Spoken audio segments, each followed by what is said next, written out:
जामनेर शहरात प्रशासनाची मोठी कारवाई. गोवंशाची अवैध वाहतूक आणि अवैध कत्तल रोखण्यासाठी नगर परिषद आणि पोलीस प्रशासन संयुक्तपणे मैदानात उतरले. महाराष्ट्र शासनाच्या निर्देशानुसार राबवण्यात आलेल्या विशेष मोहिमेत शहरातील विविध भागांवर धडक छापेमार कारवाई करण्यात आली. घोडेपीर बाबा घरकुल परिसर, मदनीनगर आणि इस्लामपूर भागात संशयित ठिकाणांची अचानक तपासणी करण्यात आली. या कारवाई दरम्यान तब्बल 60 ते 65हून अधिक जनावरांची सुटका करण्यात प्रशासनाला यश आले आहे. ताब्यात घेण्यात आलेल्या जनावरांना सुरक्षितरित्या जळगाव येथील गोशाळेत रवाना करण्यात आले. उपविभागीय पोलीस अधिकारी बापू रोहम, मुख्याधिकारी नितीन बागुल, पोलीस निरीक्षक मुरलीधर कासार आणि प्रमोद काठोरे यांच्या मार्गदर्शनाखाली ही मोहीम पार पडली. नगर परिषद आरोग्य विभाग, पोलीस कर्मचारी आणि सफाई कर्मचाऱ्यांनीही या मोहिमेत सक्रिय सहभाग नोंदवला. दरम्यान संबंधितांवर गुन्हे दाखल करण्याची प्रक्रिया सुरू असून कठोर कारवाई करण्यात येणार असल्याची माहिती पोलीस निरीक्षक मुरलीधर कासार यांनी दिली आहे.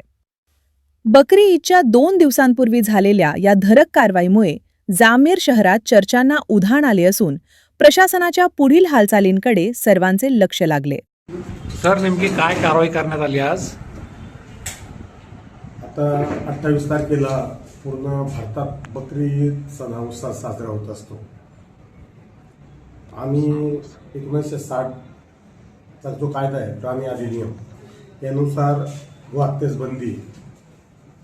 बंदी म्हणण्यापेक्षा गाय आणि वासरू म्हणजे गोरा आणि गाय याला आपण बळी देऊ शकत नाही.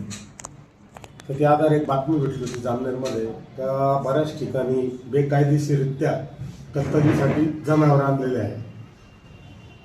सदरची गोष्ट ही वरिष्ठांना सांगितली आम्ही. त्यानुसार आज 5 ते 6 ठिकाणी आम्ही कारवाई करून जवळजवळ 65 जनावर ताब्यात घेतलेले. यामध्ये गाई वासरू किती आहेत सर, आणि इतर जे कोणते जनावर आहेत?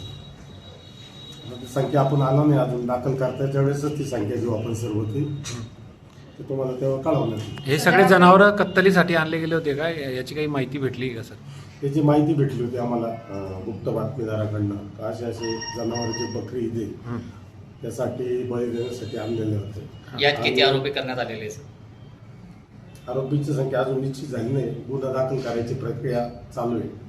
ज्यावेळेस गुन्हा दाखल होईल त्यानंतर आपण सर्व माहिती आपल्याला व्यवस्थित देण्यात येईल. गाईंना कुठे पाठवण्यात आले सर?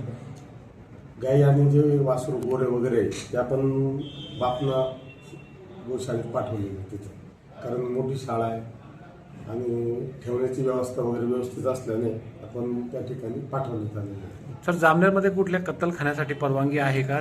कुठे गाय किंवा इतर जनावर? जामनेरमध्ये आपल्याकडं कुठेही अधिकृत कत्तलखाना नाही आहे.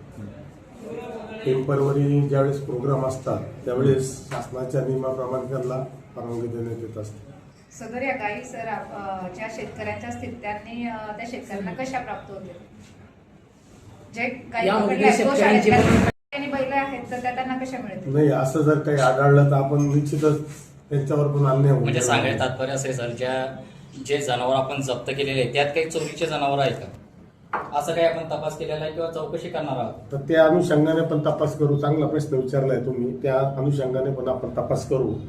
आणि जर खरोखर एखाद्या शेतकऱ्याचं जर असेल का जो शेतीसाठी वापरतो घरचं पशुधन, तर आपण त्याचा पण विचार करू. सगळ्या बाबींनी तपास करू.